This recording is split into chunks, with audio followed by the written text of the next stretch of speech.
Good day, ma'am and sir. My name is Jacqueline Olapus. I am 37 years of age. I am a single mother with two kids ages 16 years old female and 12 years old male. I have work experience here in the Philippines for 6 years with one employer. I take care of newborn baby and 5 years old and 4 years old children. I do the household works.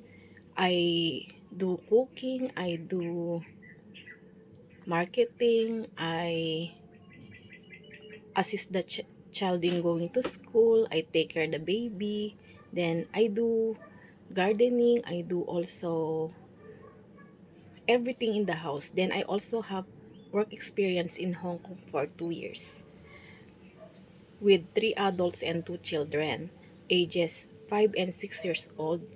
I assist the children in going to school and I tutor them when they go back home. Then I do the household chores.